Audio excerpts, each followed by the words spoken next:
ಪ್ರೀತಿಯ ವಿದ್ಯಾರ್ಥಿಗಳೇ, ತಮ್ಮೆಲ್ಲರಿಗೂ ಸ್ಟಡಿ ಸಕ್ಸಸ್ ಯೂಟ್ಯೂಬ್ ಚಾನೆಲ್ಗೆ ತುಂಬ ಹೃದಯದ ಸ್ವಾಗತ.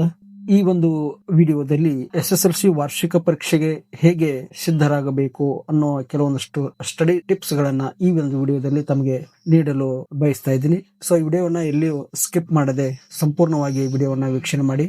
ಹಾಗೆ ಪ್ರಥಮ ಬಾರಿಗೆ ನೀವು ನಮ್ಮ ಸ್ಟಡಿ ಸಕ್ಸಸ್ ಯೂಟ್ಯೂಬ್ ಚಾನೆಲ್ ಅನ್ನ ವೀಕ್ಷಣೆ ಮಾಡುತ್ತಿದ್ದರೆ ಸಬ್ಸ್ಕ್ರೈಬ್ ಆಗಿ, ಹಾಗೆ ಪಕ್ಕದಲ್ಲಿರುವ ಬೆಲ್ ಐಕಾನ್ ಮೇಲೆ ಕ್ಲಿಕ್ ಮಾಡೋದನ್ನ ಮರಿಬೇಡಿ.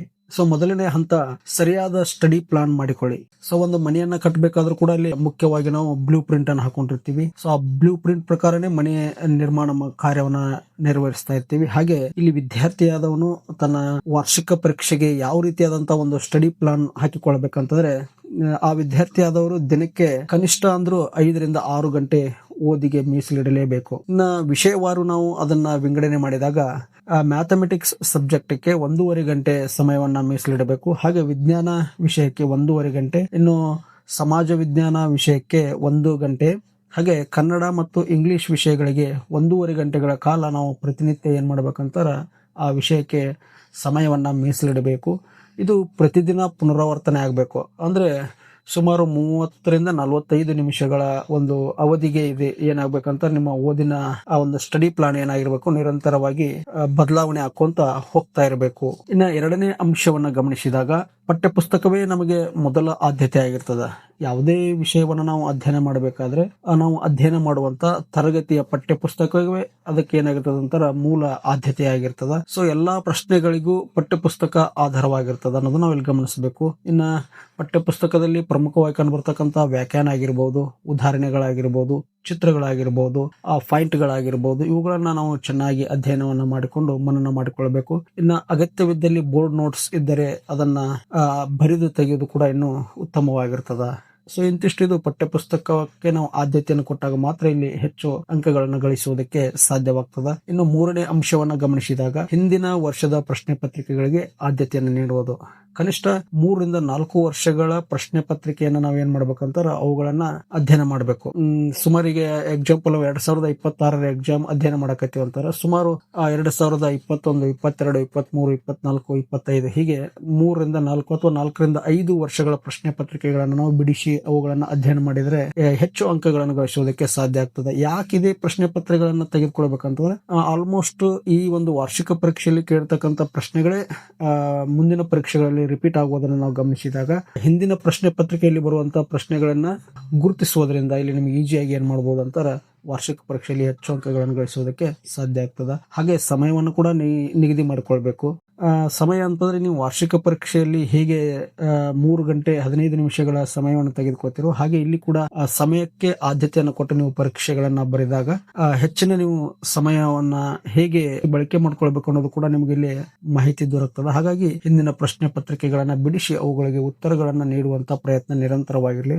ಇನ್ನು 4ನೆಯ ಒಂದು ವಿಚಾರಕ್ಕೆ ಬಂದಾಗ, ಸೊ ಕಬ್ಬಿಣದ ಕಡಲೆ ಅನ್ನುವಂತ ಗಣಿತ ಹಾಗೂ ವಿಜ್ಞಾನ ವಿಷಯಕ್ಕೆ ಸಂಬಂಧಪಟ್ಟಂತ ಕೆಲವೊಂದಷ್ಟು ವಿಶೇಷವಾದಂತ ಟಿಪ್ಸ್ ಗಳನ್ನ ನಾವು ಇಲ್ಲಿ ಬಳಕೆ ಮಾಡ್ಕೊಂಡಾಗ ಇವುಗಳನ್ನು ಕೂಡ ನಾವು ಈಸಿಯಾಗಿ ಎಲ್ಲಿ ಏನ್ ಮಾಡಬಹುದು, ಆ ಗಣಿತದಲ್ಲಿರ್ತಕ್ಕಂಥ ಲೆಕ್ಕಗಳನ್ನ ಬಿಡಿಸಬಹುದು. ಅಂದ್ರೆ ಪ್ರತಿದಿನ ಕನಿಷ್ಠ 20 ರಿಂದ 30 ಸಮಸ್ಯೆಗಳು ಲೆಕ್ಕಗಳನ್ನ ಬಿಡಿಸುವುದಕ್ಕೆ ನಿರಂತರವಾಗಿ ಪ್ರಯತ್ನಗಳನ್ನ ಮಾಡಿದ್ರೆ ಈಸಿಯಾಗಿ ಇಲ್ಲಿ ಏನ್ ಮಾಡಬಹುದು, ಕಬ್ಬಿಣದ ಕಡಲೆಯನ್ನ ಸುಲಿದು ತಿನ್ನಬಹುದು. ಇನ್ನು ಸೂತ್ರಗಳನ್ನ ಬೇರೆ ಬೇರೆ ನೋಟ್ಬುಕ್ ಗಳಲ್ಲಿ ಬರೆಯಿರಿ.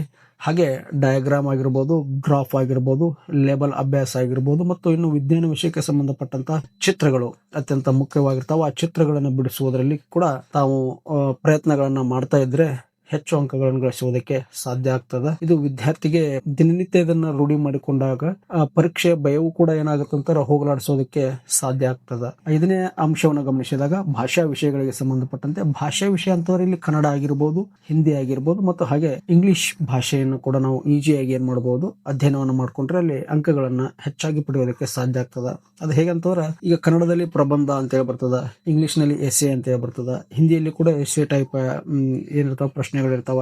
ಇನ್ನು 3 ಸಬ್ಜೆಕ್ಟ್ ನಲ್ಲಿ ನಾವು ಗಮನಿಸಿದಾಗ ಪತ್ರಗಳು ಇರ್ತಾವ. ಸೊ ಲೆಟರ್ಸ್ ಆಗಿರ್ಬೋದು, ಪತ್ರ ಲೇಖನ ಆಗಿರ್ಬೋದು, ಹಾಗೆ ಮಾದರಿ ಉತ್ತರ ಪತ್ರಗಳನ್ನ ಬರೆದು ತೆಗೆಯೋದ್ರಿಂದ ಹೆಚ್ಚು ಏನ್ ಮಾಡಬಹುದು ಅಂತಾರೆ ಈ ಭಾಷೆಗಳಲ್ಲಿ ಹೆಚ್ಚು ಅಂಕಗಳನ್ನು ಪಡೆಯೋದಕ್ಕೆ ನಿಮಗೆ ಸಾಧ್ಯವಾಗ್ತದ.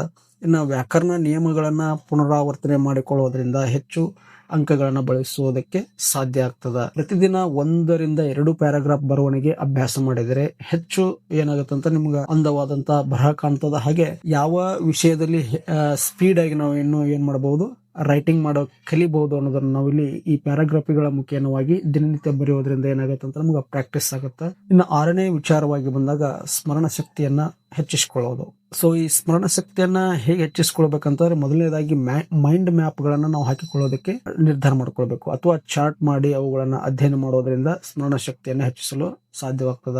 ಜೋರಾಗಿ ಓದೋದು, ಸೊ ಈ ಕನ್ನಡ ಭಾಷೆ ಆಗಿರ್ಬೋದು, ಇಂಗ್ಲಿಷ್ ಭಾಷೆ ಆಗಿರ್ಬೋದು, ಹಾಗೆ ಹಿಂದಿ ಭಾಷೆಗಳನ್ನ ಗಟ್ಟಿಯಾಗಿ ಓದು ಅಂತ ಕರೀತಾರೆ. ಅದಕ್ಕೆ ಮೌನ ಓದು, ಗಟ್ಟಿ ಓದು ಅಂತ ಹೇಳ್ಬರ್ತದೆ. ಇಲ್ಲಿ ಗಟ್ಟಿಯಾಗಿ ಓದೋದ್ರಿಂದ ಅದೇನಾಗುತ್ತೆ ಅಂತ ನಿಮ್ಗೆ ಇನ್ನೂ ಹೆಚ್ಚು ಸ್ಮರಣ ಪಟದಲ್ಲಿ ಉಳಿಯೋದಕ್ಕೆ ಸಾಧ್ಯವಾಗ್ತದ. ಹಾಗೆ ಸ್ನೇಹಿತರೊಂದಿಗೆ ಬೋಧಿಸುವಂತೆ ಓದಬೇಕು. ನಿನ್ನ ಉಳಿದಿರ್ತಕ್ಕಂಥ ಸ್ನೇಹಿತರ ಜೊತೆಗೆ ಅದನ್ನ ಹಂಚಿಕೊಂಡಾಗ ಅದೇನಾಗುತ್ತೆ ಅಂತಾರೆ, ಆಸ್ ಎ ಟೀಚರ್ ಆಗಿ ನೀ ಅಲ್ಲಿ ಏನ್ ಮಾಡಬಹುದು, ಕಾರ್ಯವನ್ನು ನಿರ್ವಹಿಸೋದ್ರಿಂದ ಹೆಚ್ಚು ನಿನ್ನ ಸ್ಮರಣ ಶಕ್ತಿಯಲ್ಲಿ ಆ ಒಂದು ವಿಷಯ ಏನಾಗುತ್ತೆ ಅಂತಾರ ದೀರ್ಘಾವಧಿಯ ಕಾಲ ಉಳಿಯೋದಕ್ಕೆ ಸಾಧ್ಯವಾಗ್ತದ. ಇನ್ನ 7ನೇ ಅಂಶವನ್ನ ನಾವು ಗಮನಿಸಿದಾಗ ಆರೋಗ್ಯವೂ ಕೂಡ ಮುಖ್ಯವಾಗಿರ್ತದ. ಆರೋಗ್ಯವನ್ನ ಕಾಪಾಡಿಕೊಂಡಾಗ ಮಾತ್ರ ಈ ಎಲ್ಲಾ ಅಂಶಗಳನ್ನು ನಾವು ಯಶಸ್ವಿಯಾಗಿ ಪೂರೈಸೋದಕ್ಕೆ ಸಾಧ್ಯ ಆಗ್ತದ. ಹಾಗಾಗಿ ಪ್ರತಿದಿನ ವಿದ್ಯಾರ್ಥಿಗಳಾಗಿರ್ತಕ್ಕಂಥ ತಾವು 7-8 ಗಂಟೆಯನ್ನ ಕಡ್ಡಾಯವಾಗಿ ನಿದ್ರೆಯಲ್ಲಿ ತೊಡಗಿಸಿಕೊಂಡಾಗ ನಿಮ್ಮ ಆರೋಗ್ಯ ಉತ್ತಮವಾಗಿರ್ತದೆ. ಇನ್ನ ಹೆಚ್ಚಿನ ಪ್ರಮಾಣದಲ್ಲಿ ಜಂಕ್ ಫುಡ್ ಗಳನ್ನ ತ್ಯಜಿಸಿ, ಅಂದ್ರೆ ಎಣ್ಣೆಯಲ್ಲಿ ಕದಿರ್ತಕ್ಕಂಥ ಪದಾರ್ಥಗಳನ್ನ ಹೆಚ್ಚಿನ ಪ್ರಮಾಣದಲ್ಲಿ ಸೇವನೆ ಮಾಡುವುದು ಕೂಡ ಕಡಿಮೆ ಮಾಡಿ. ಹಾಗೆ ದಿನಕ್ಕೆ 10-15 ನಿಮಿಷಗಳ ಕಾಲ ಎಕ್ಸರ್ಸೈಸ್ ಅನ್ನು ಮಾಡೋದಕ್ಕೆ ಅಭ್ಯಾಸ ಮಾಡಿಕೊಳ್ಳಿ. ಈ ನಿರಂತರವಾಗಿರ್ತಕ್ಕಂಥ ಕೆಲವೊಂದಷ್ಟು ಆರೋಗ್ಯದ ಟಿಪ್ಸ್ ಗಳು ಮಾನವನ ದೇಹವನ್ನ ದಣಿವಿನಿಂದ ಏನ್ ಮಾಡ್ತಾವ ಅಂತಾರ ಚೇತನಗೊಳಿಸ್ತಾವ. ಹಾಗಾಗಿ ಆರೋಗ್ಯವು ಕೂಡ ಈ ಪರೀಕ್ಷಾ ಪೂರ್ವ ತಯಾರಿಯಲ್ಲಿ ಅದನ್ನ ನಾವು ಏನ್ ಮಾಡ್ಕೋಬೇಕು ಅಂತಾರ ಉತ್ತಮವಾಗಿಟ್ಕೊಳ್ಬೇಕು. ಆರೋಗ್ಯವೇ ಭಾಗ್ಯ ಅಂತೇಳಿ ಕರಿತೀವಿ. ಸೊ ಆರೋಗ್ಯವನ್ನ ಉತ್ತಮವಾಗಿಟ್ಕೊಂಡಾಗ ಮಾತ್ರ ಚೈತನ್ಯದಿಂದ, ಹುರುಪಿನಿಂದ, ಹುಮ್ಮಸ್ಸಿನಿಂದ ಏನ್ ಮಾಡಬಹುದು, ಪರೀಕ್ಷೆಗಳನ್ನ ಬರೆಯೋದಕ್ಕೆ ಸಾಧ್ಯವಾಗ್ತದ. ಇನ್ನು 8ನೇ ಅಂಶವನ್ನ ನಾವು ಗಮನಿಸಿದಾಗ ಪರೀಕ್ಷೆಗೆ 10 ದಿನಗಳ ಮುನ್ನ ಏನ್ ಮಾಡಬೇಕು. ಸೊ ಇದು ಇಂಪಾರ್ಟೆಂಟ್ ಆಗಿರ್ತದ. ಸೊ ಇಲ್ಲಿ ಹೊಸ ಪಾಠಗಳ ಅಧ್ಯಯನ ಬೇಡ.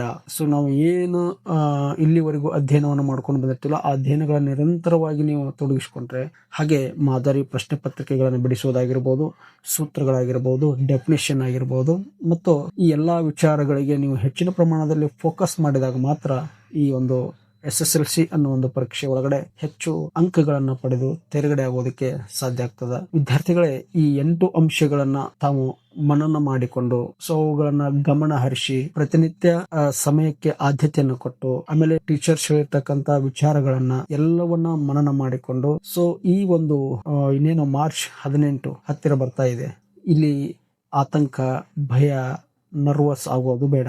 SSLC ವಾರ್ಷಿಕ ಪರೀಕ್ಷೆಯಲ್ಲಿ ಅತಿ ಹೆಚ್ಚು ಅಂಕ ಗಳಿಸುವುದಕ್ಕೆ ನಿರಂತರ ಪ್ರಯತ್ನದೊಂದಿಗೆ SSLC ಸಮಾಜ ವಿಜ್ಞಾನ ವಿಷಯಕ್ಕೆ ಸಂಬಂಧಪಟ್ಟ ಹಾಗೆ ನಾವು ಮ್ಯಾಪ್ಗಳನ್ನ ಹೆಚ್ಚಿನ ಪ್ರಮಾಣದಲ್ಲಿ ಅವುಗಳಿಗೆ ಆದ್ಯತೆಯನ್ನು ಕೊಟ್ಟಾಗ ಅಲ್ಲಿ 5 ಅಂಕಗಳನ್ನು ಪಡೆದುಕೊಳ್ಳೋದಕ್ಕೆ ಸಾಧ್ಯ ಆಗ್ತದ.